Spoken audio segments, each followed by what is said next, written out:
우리 하나님의 말씀은 우리 이제 사도행전 마지막 시간표입니다. 사도행전 28장 30절과 31절 두 절만 우리 같이 한번 합독하겠습니다. 사도행전 28장 30절과 31절 우리 찾았으면 우리 같이 한번 한 목소리로 우리 합독하도록 합니다. 바울이 온 이태를 자기 셋집에 머물면서 자기에게 오는 사람을 다 영접하고 하나님의 나라를 전파하며 주 예수 그리스도에 관한 모든 것을 담대하게 거침없이 가르치더라. 아멘. 이제 오늘 사도행전 우리 28장의 마지막 시간표입니다. 오늘 바울이 이제 드디어 로마 감옥에 이제 들어가게 되죠. 이제 거기에서 한 2년 동안 머무릅니다. 그러면서 그 셋집에서 자기에게 오는 사람들을 다 영접하고 하나님 나라와 주 예수 그리스도에 관한 모든 것을 담대하게 거침없이 가르칩니다. 저는 이 짧은 말씀이지만 읽으면서 보면서 제가 마음에 담긴 게 있어요. 아, 그래. 이 복음의 역사는 거침이었구나.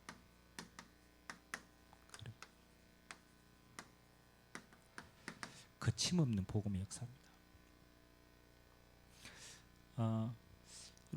어떻게 바울이요 그 로마에서 그렇잖아요. 그 수많은 정치, 군사, 경제 탑 아닙니까? 그 모든 것을 가진 로마에서 바울이 어떻게 이 복음을 저렇게 거침없이 담대하게 확신 가지고 전달할 수 있었겠습니까? 사도행전은 우리가 이제 마지막 장 아닙니까?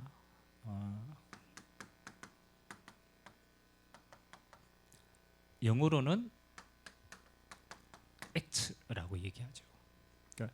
그러니까 걸어간 여정을 기록한 책이다라는 겁니다. 걸어간 여정. 우리가 사도행전을 지금 이제 작년 후반기부터 시작해가지고 쭉 지금까지 인도받았잖아요. 그럼 우리가 사도행전을 보면서 우리가 뭘 가지고 가야 되겠습니까? 우리 평생에. 그렇죠? 여러분 사도행전은요 이거 역사입니다. 정인의 역사입니다. 그렇죠? 그 말은 뭡니까?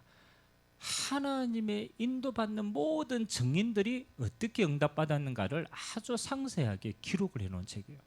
그리고 사실은요 이거는 은혜 주는 책이기보다는 더 정확하게는요 하나님의 역사의 증인인 겁니다. 그래서 우리는 여기서 반드시 찾아야 될 거예요. 이 사람들은 무엇에 대한 증인이었다는 거죠. 그렇죠? 무엇에 대한 증인이 있겠습니까? 요에 대한 증언입니다. 첫 번째는 언약 성취의 증인입니다. 하나님이 약속하신 그 약속에 임했어요. 그래서 그들의 인생 여정을 통해서 그 약속들이 그대로 성취되어진 것들을 기록한 거예요. 아무도 믿지 않았겠죠, 이 메시지를. 그런데 이 메시지대로 성경은요 그대로 흘러갑니다. 예루살렘으로부터 시작된 이 복음의 역사가 그렇죠.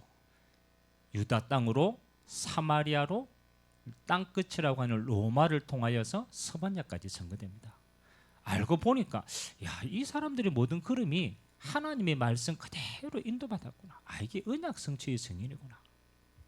또 하나님의 언약이 성취되는 그 자리에 하나님이 어떻게 이 사람들을 이렇게 인도하실지를 자세히 보니까 빠짐없이 하나님이 기록하고 있는 것이 있습니다. 그게 뭐냐? 거기에는 성령의 역사가 뒤따랐다. 그럼 하나님이 이 사마리아 땅으로 인도하는데요. 하나님이 그때 정확하게 얘기합니다. 하나님이 빌립에게 성령으로 인도하사. 그렇죠? 하나님이 바울이 아시아로 가고자 할 때 문을 받고 이 마게도냐의 문을 엽니다. 그때도 하나님이 주의 성령께서. 그러니까 알고 보니까 하나님의 언약을 가지고 인도받는 사람들이 그 그런 걸음을요 주의 정확한 성령께서 하나님이 역사하시고 인도하셨다라는. 그래서 사도행전은 이 일의 증인입니다. 하나님의 말씀 가진 자들이 성령의 역사를 따라서 그 하나님의 응답을 기록한 증인의 역사가 사도행전이다. 그러면 이 사도행전은 28장으로 그렇잖아요. 마감이 됐지만 그 성령의 역사는 끝이 있을까요? 없을까요? 맞죠? 사도행전 28장의 기록이지만 이 성령의 역사는 지금도 저와 여러분을 통해서 사도행전 29장은 기록되고 있습니다. 그죠? 우리가 하나님의 언약 가지고 여러분이 성령의 역사로 가는 모든 그런 걸음은요, 사실은요 사도행전 29장의 페이지를 지금 우리가 쓰고 있는 거예요. 그래서 저와 여러분의 걸음도 똑같이 무슨 걸음입니까? 증인의 역사라는 거라. 그러면 오늘 이 바울이 땅끝을 생각하면서 로마를 향하여 지금 가서 로마에서 거침없이 복음을 전했는데 과연 바울에게는 어떤 믿음이 있었겠냐? 이게 중요합니다. 바울은 확신이 있었습니다. 그렇잖아요. 확신한 증거가 있었고 거기에 대한 분명한 믿음이 있었기 때문에 바울은요 거침없이 꺼리낌 없이 복음을 전가한 거예요. 저는 한 세 가지 바울이 정말 보여지고 믿어졌다고 생각합니다. 첫 번째는 바울이 가장 첫 번째 하나님을 어떻게 봤느냐?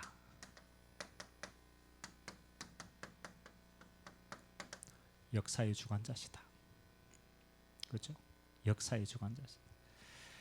우리가 작은 것을 보고도요, 큰 것을 볼 수 있는 사람이 돼야 되고, 큰 것을 보고도 작은 것을 놓치지 않는 사람이 돼야 돼요. 자, 저는 기도할 때마다 늘 제 마음에 담고 첫 번째 기도하는 내용이 있어요. 창세기 1장 1절입니다. 왜냐하면 모든 것이 시작이기 때문에, 그리고 모든 것이 주관자이기 때문에. 태초에 하나님이 천지를 창조하시니라. 그렇죠? 그건 단순히 창조주 하나님이다. 당연한 말입니다. 그보다도 중요한 게 뭡니까? 역사의 시작이고 끝이 되시고 그 모든 역사를 주관하시는 분이 누구시다? 창조주 하나님이신 겁니다. 여러분, 사단도 창조주 하나님의 역사 속에 움직입니다. 맞습니까? 그래서 우리가 사단의 역사를요, 사단이 하는 일이 크게 두려워하지 않아야 할 일은 사단도 뭐 속에 있다? 이 속에 있는 거예요. 이 하나님이 그렇잖아요. 이 하나님의 역사를 주관하고 계신데 그 역사의 끝이 어디냐? 이건 예수님이 직접 얘기했어요. 창조하신 하나님이 역사를 주관하고 계신데 어디를 향해서 가고 있느냐?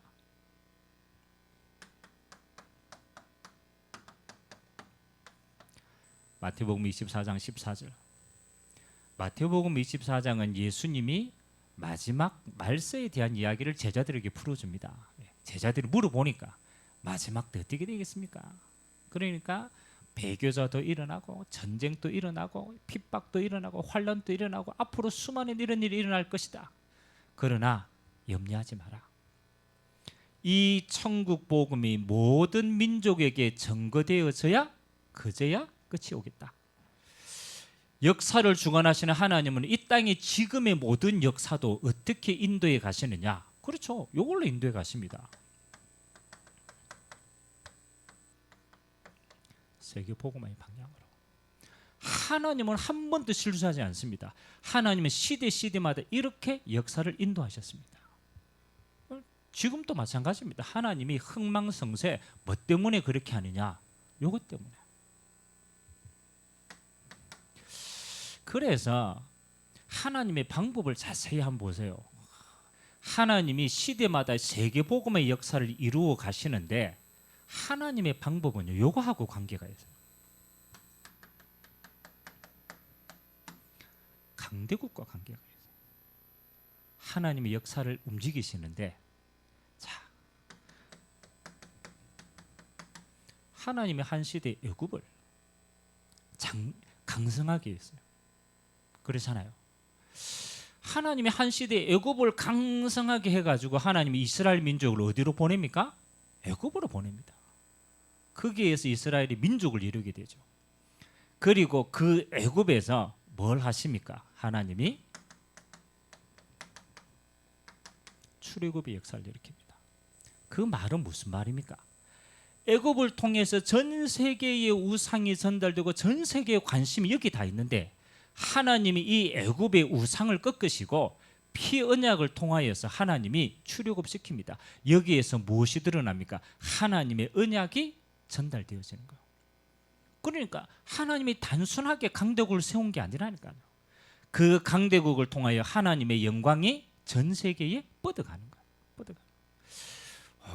그래서 우리는 잘 봐야 돼요. 하나님이 우연하게 세우고 망하게 하는 게 아닙니다. 정확한 시간표가 있다니까요. 많이 있겠지만 바벨론은 하나님의 한 시대예요. 어마어마한 강대국을 세웁니다. 아수르도 무너뜨리고 애굽도 무너뜨리고 그 나라가 어마어마해요. 하나님은 한 시대에 바벨론을 일으키시고 그러잖아요. 안 되니까 이스라엘을 뭐로? 포로로 가게 합니다. 못 알아먹으니까 하나님이 포로라는 방법으로 보냅니다. 그게 다니엘과 세 친구의 이야기입니다. 하나님은 이 바벨론을 통하여서 하나님이 뭐 하시는 겁니까? 그렇잖아요. 똑같습니다.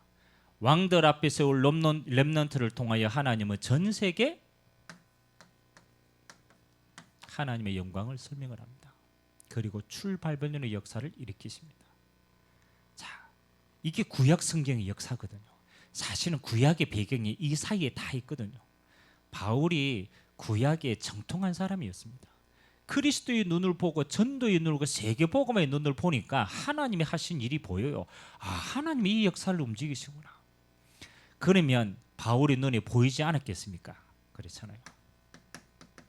그 시대에 로마가 눈에 안 들어왔겠습니까? 저는 눈에 들어왔다고 생각합니다. 바울이 고린도에 있을 때에 로마를 향한 서신을 보냅니다. 그게 로마서입니다.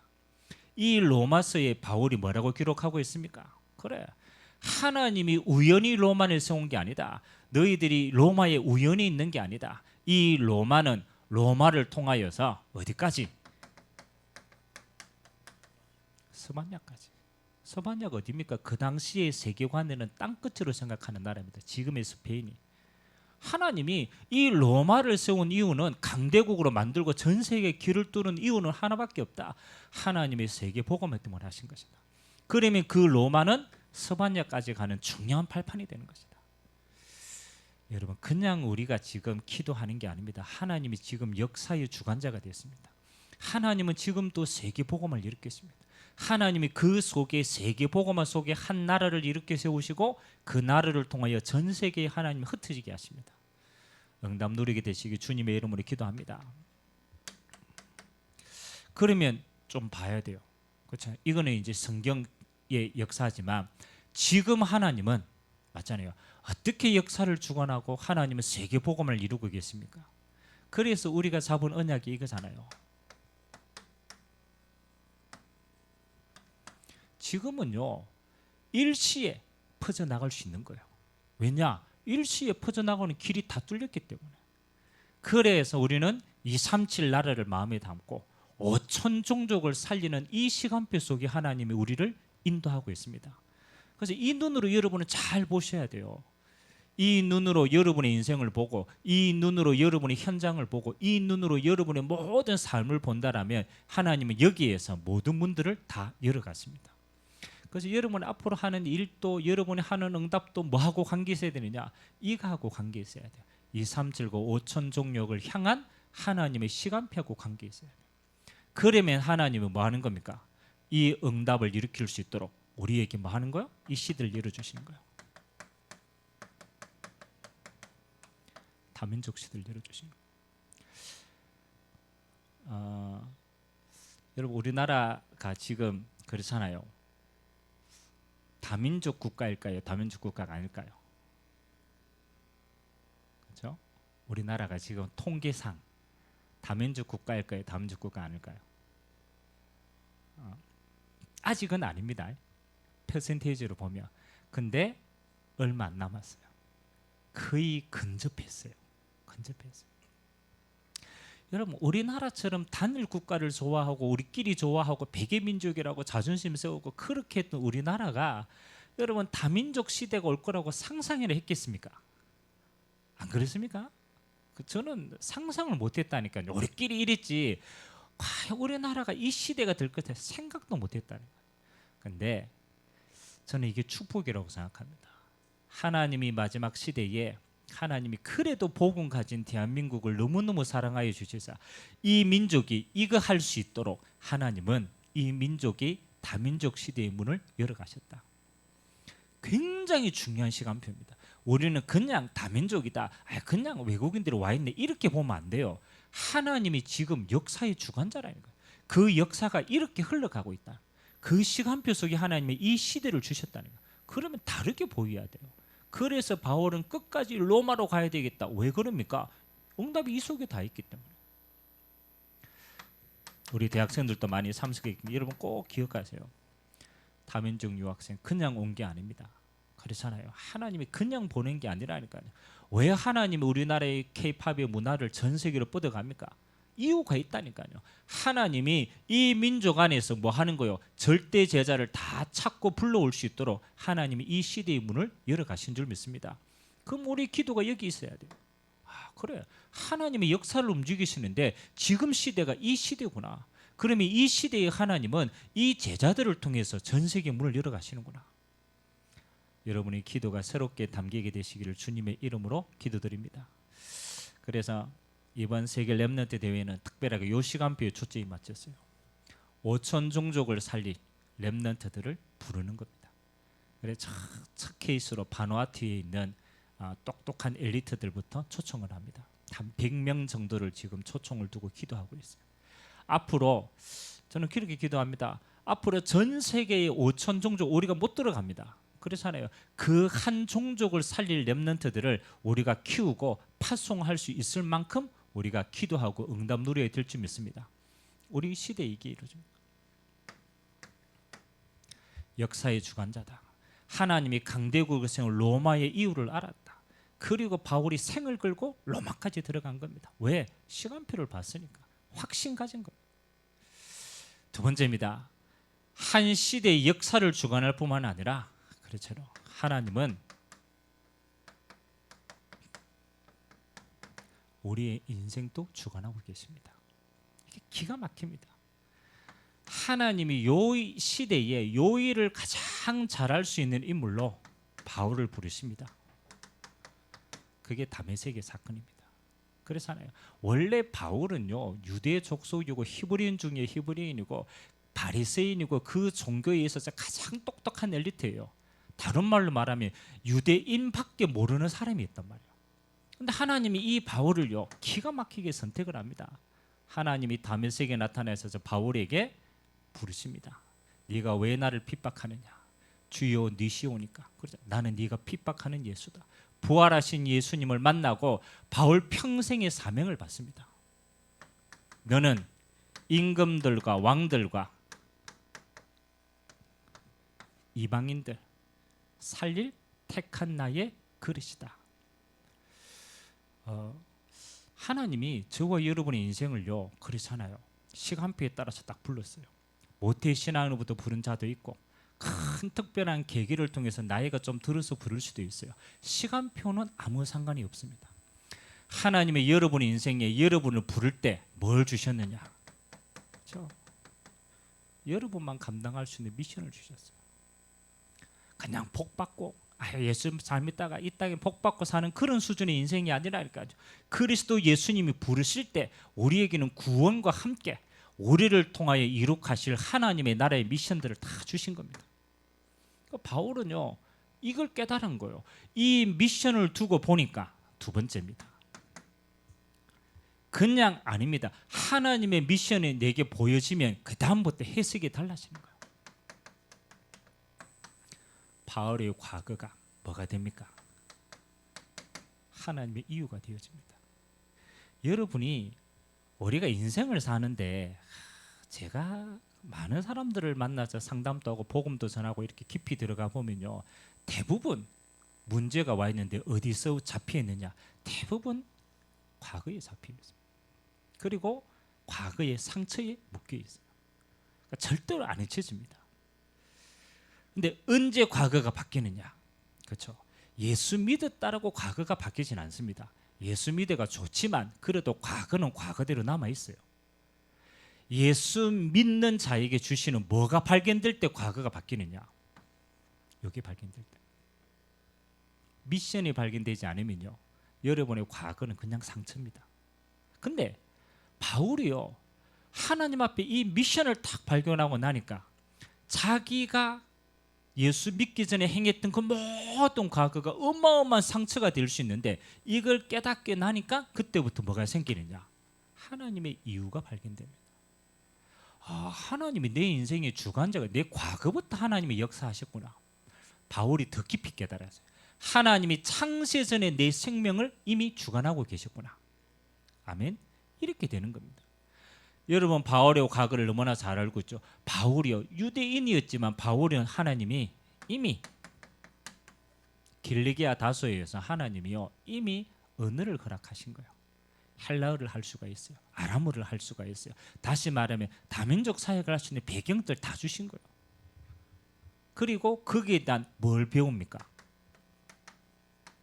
학문들을 배웁니다. 그리고 여기에 한 가지 더, 태어날 때부터 뭘 가지고 있느냐? 로마 시민권을 가졌어요. 알고 보니까 이 모든 배경이 하나님이 인도하신 것인데 뭐하고 관계 있느냐? 요거하고 관계가 있어요. 택한 그릇인데 하나님이요, 이방인들과 왕들과 임금 앞에 하나님의 복음을 전할 이방인의 사도로 가장 정확하게 하나님의 그 과거를 배경으로 삼으신 줄 믿습니다. 여러분의 과거가 어떻습니까? 그렇잖아요. 절대 우연이 아닙니다. 하나님의 여러분의 인생을 우연으로 부르지 않습니다. 여러분의 인생이요, 하나님의 미션의 눈으로 보면은 가장 정확한 이유 있는 과거가 됩니다. 그래야 이게 뭐가 돼요? 평생의 발판이 됩니다. 오늘 응답받는 시간 되길 주님의 여러분이 기도합니다. 모르겠다 이러면요, 여러분 미션 한 가지입니다. 여러분은요 전도자입니다. 전도자의 눈으로 보면 여러분의 과거는요 꼭 전도할 이유가 이 속에 다 있어요.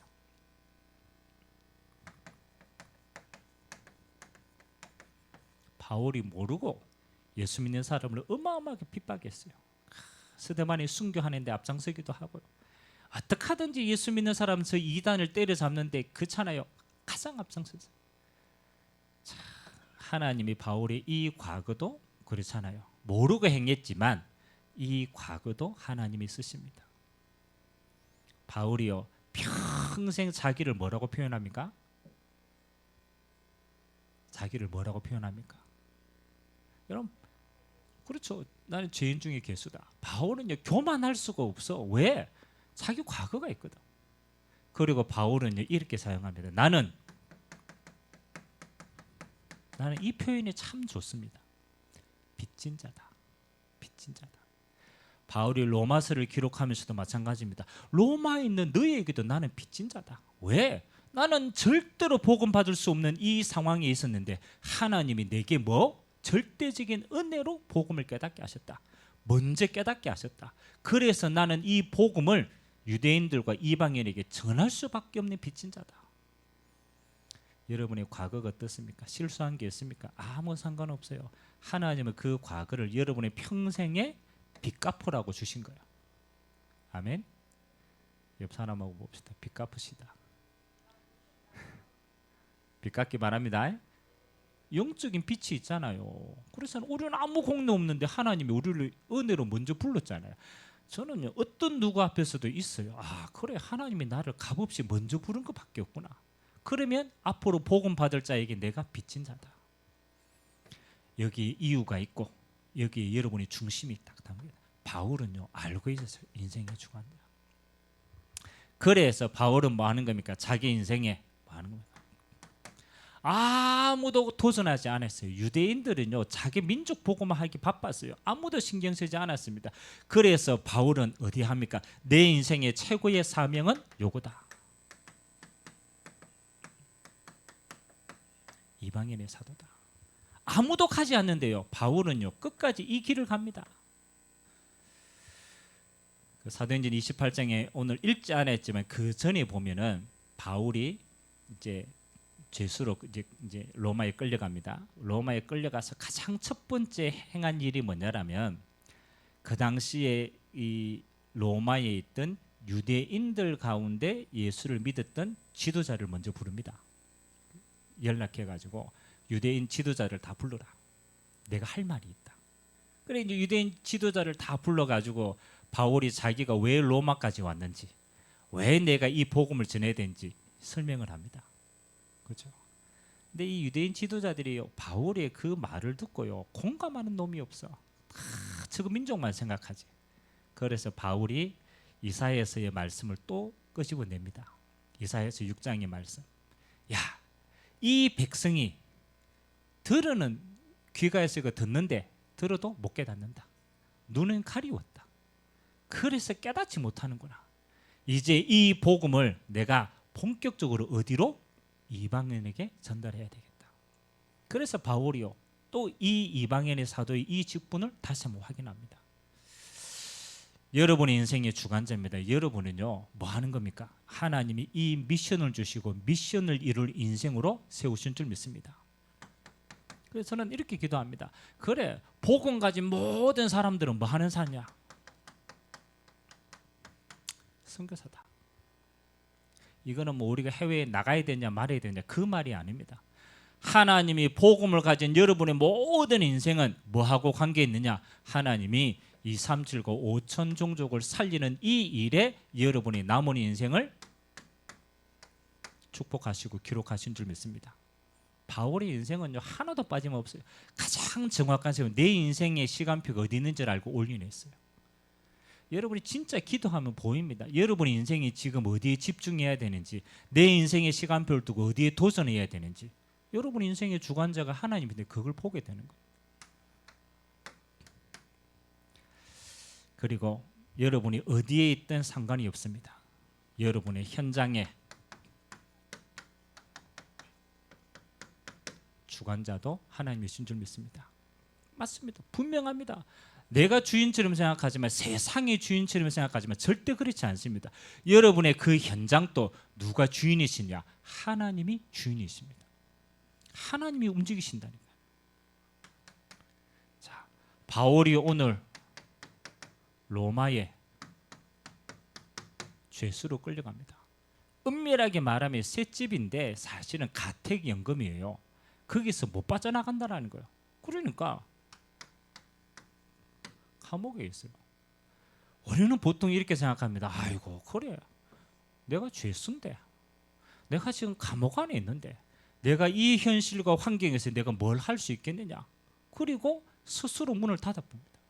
아무것도 할 수 없다고 생각합니다. 뭐 보고? 현장의 상황을 보고. 그렇지 않습니다. 바울은 반대로 생각했어요. 그렇죠. 내가 있는 이 현장은, 내가 있는 이 현실과 상황은 뭐다? 그렇죠. 복음 전할 수 있는 최고의 조건이다. 저는 이렇게 생각합니다.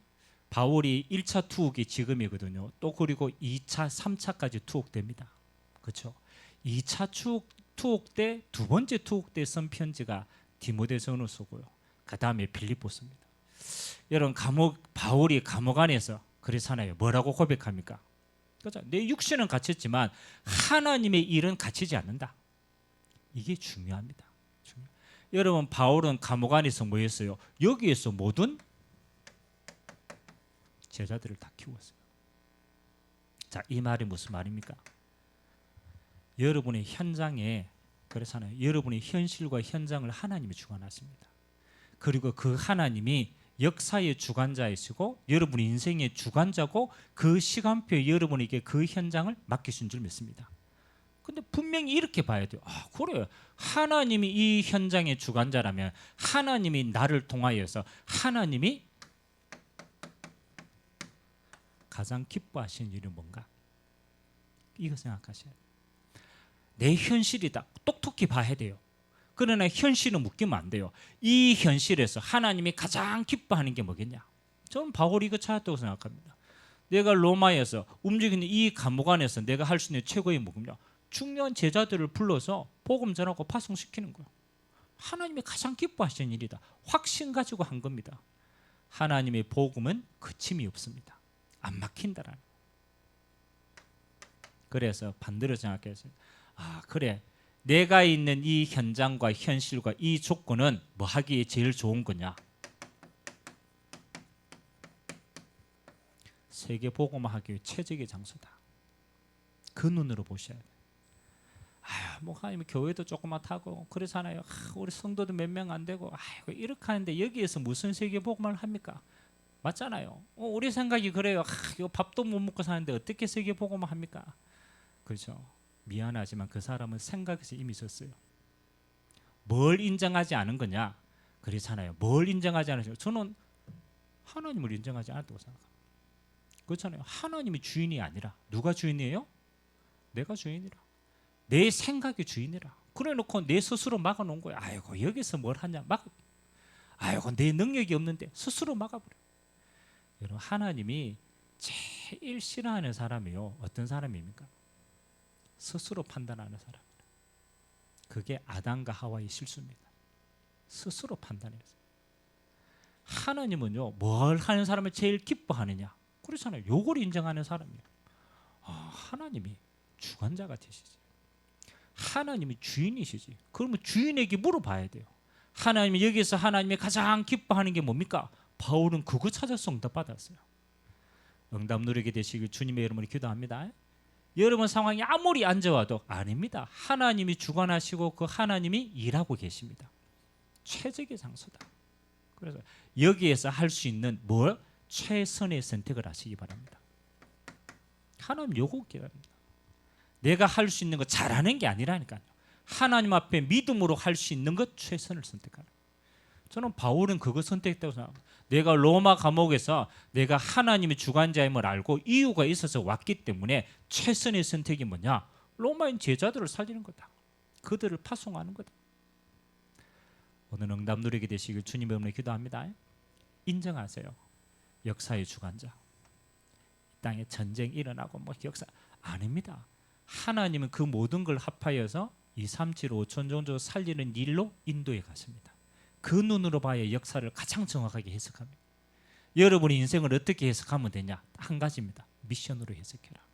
하나님의 미션으로 보면 여러분의 과거와 지금 있는 곳에서 가장 정확한 인도를 받습니다.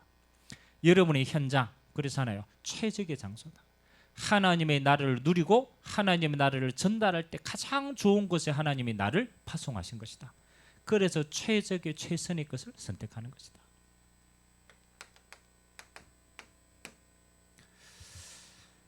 거침없이 하나님의 복음이 바울을 통해서 전거됐습니다.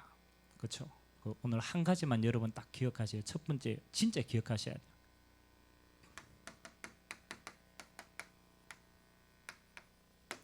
누가 주인인가? 저는 이 싸움이라고 생각합니다. 여러분 우리의 싸움은요 사단과의 싸움이지만 사단이 바꿀 수 있는 것은요 요거밖에 없어요. 사단은요 딱 한 가지를 바꿉니다. 주인을 바꿔요. 주인을 바꿔요. 아담과 하와 때부터 시작해서 지금까지 교회 안에 여러 가지 배교 일어났습니다. 그 사람들도 똑같이 생각한 게 뭡니까? 요걸 바꿨어요. 주인을 바꿨어요. 주인을 바꿨어요. 바울이 거침없이 이 복음의 역사를 전달했는데 바울은 뭘요? 그렇잖아요. 하나님의 주인 되심을 인정했습니다. 이게 믿음입니다. 이게 믿음이에요. 하나님이 지금 로마를 세우셨구나. 하나님의 주권을 인정한 겁니다. 하나님이 내 인생을 주관하시구나. 그것을 찾는 거예요. 하나님이 이 현장의 주인이시구나. 그러면 하나님 나라를 다스려야 되죠. 하나님이 주인이시면 여기에서 모든 응답은 시작됩니다. 이게 믿음입니다. 반대로 내가 주인 되면 어떻게 됩니까? 그렇죠. 여러분 내가 주인 되는 순간 우리는 멸망의 길로 인도받습니다. 만일 한번 생각해 봅시다. 바울이 의도를 가지고 죄인으로 끌려갔지만 그거 싹 빼고 그냥 죄수로 로마 감옥 안에 갇혀가 죽으려면 기다린다. 내가 주인 되면 어떤 생각하겠습니까? 그렇죠. 내가 주인 되면 죽어요. 감옥 안에 있죠. 아무것도 할 수 없죠. 맞잖아요. 아무 소망이 없어요. 근데 하나님이 주인 되시면 시간표가 보이는 거예요. 하나님이 나를 왜 로마로? 하나님이 지금 제시된 신분으로 나를 어디에 두셨는가? 그러면 나는 여기에서 할 수 있는 최고의 것이 뭔가? 하나님이 주인 되면 모든 게 응답입니다. 내가 주인 되면 모든 게 망하는 게요. 그래서 신앙생활은요 하나입니다. 주인 싸움입니다. 여러분 맞잖아요. 내가 옆 사람에게 옆에 있는 사람이 계속 나에게 잔소리하고 불신앙 심어주고 막 한다. 그렇죠? 어떻게 해야 됩니까? 아니 옆에 있는 사람이 너무 갈군다. 어떻게 해야 됩니까? 순간순간 선택이라니까. 내가 주인이죠. 그렇죠? 그러면 원한이 딱 생깁니다. 언젠가는 내가 밟아야지. 안 그렇습니까? 언젠가는 뒤통수 쳐야 되지. 언젠가는 내가 한 방 먹여야 되지. 왜? 상처니까. 상처니까. 똑같은 일인데 막 한다. 하나님 주인 되시면 어떡합니까? 하나님이 주인 되시면요, 하나님 왜 저 사람이 내게 저 말을 하게 될까를 생각하게 됩니다. 맞잖아요. 하나님 막을 수도 있는데 하나님이 허락하신 일이다. 그러면 하나님은 왜 저 사람이 저 이야기를 하게 할까? 저 사람의 소리를 듣는 게 아니고 하나님의 음성에 귀 기울입니다. 그럼 희한합니다. 하나님이 그래서 저 사람을 통해서도 내게 깨닫게 하시는 게 있어요. 아멘. 그 하나님의 음성 가지고 이거 들었던 인물 한 사람 기억 안 납니까? 구약의 다윗이 왕으로 쫓겨갈 때 사울 왕이 그래서네요. 신복이었던 시므이가 욕합니다. 저 봐라 잘됐다 꽃이다. 왕쫓아내 했더니 지도 도망 다니는구나. 그때 신하들이요 가가 죽이려고 했어요. 다윗이 뭐라고 얘기합니까? 야, 네 아들도 나를 반란시키는데 저 사람이 저 말 못하겠냐? 하나님이 행하신 일이 아니냐? 그 말 듣고 응답을 찾아요. 아무것도 안 했는데요. 그침없는 복음의 역사는 누구에게 일어나느냐? 하나님의 주인된 자에게 일어납니다. 어떤 상황 속에도 상관없어요. 하나님의 주인이시라면 인도에 가신다. 그리고 하나님의 주인이시다면 여러분에게 반드시 이게 보입니다. 하나님의 시간표가 보입니다. 하나님의 시간표. 왜 로마인가? 시간표 아닙니까? 왜 죄수고 감옥인가? 하나님의 시간표 아닙니까? 왜 이곳인가? 하나님의 시간표 아닙니까? 이 굉장히 어려운 말처럼 보이지만 가장 정확한 겁니다. 여러분이 지금 주어진 것, 여러 상황, 환경 모든 것에 뭐가 있다? 하나님의 가장 좋은 시간표가 그 속에 있다. 그래서 이 시간표를 뭘로 만드는 겁니까? 그렇잖아요. 복음 증거의 절대 기회로 보는 겁니다. 아, 그렇지. 이게 가장 정확한 복음 증거의 기회구나. 그래서 하나님이 나를 이 시간표에 두셨구나. 감사하다. 바울이 로마로 가서 2년 동안 복음 전하는 시간표. 굉장히 죄수지만 감사한 시간표였어요. 굉장히 복음 사역만 집중할 수 있는 시간표였어요. 알고 깨달았더라는 거예요. 오늘 저와 여러분의 인생 가운데 사도행전 29장의 응답이 주님이 주인 되어서 여러분의 모든 시간표를 인도해 가실 줄 믿습니다. 오늘 또 그침없는 복음의 역사가 여러분의 남은 인생 가운데 마음껏 이루어지기를 주님의 이름으로 기도드립니다. 기도하겠습니다. 좋으신 하나님 감사드립니다. 하나님, 우리가 사도행전을 지금까지 인도받게 하셨습니다. 바울이 로마 감옥 안에서 2년 동안 하나님의 나라와 주 예수 그리스도에 관한 모든 것을 거침없이 전달하였습니다.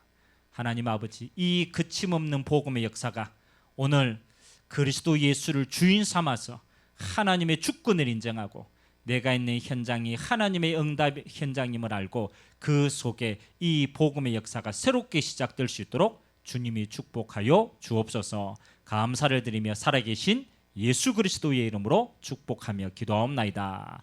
아멘. 찬양 한 잔 드리도록 하겠습니다.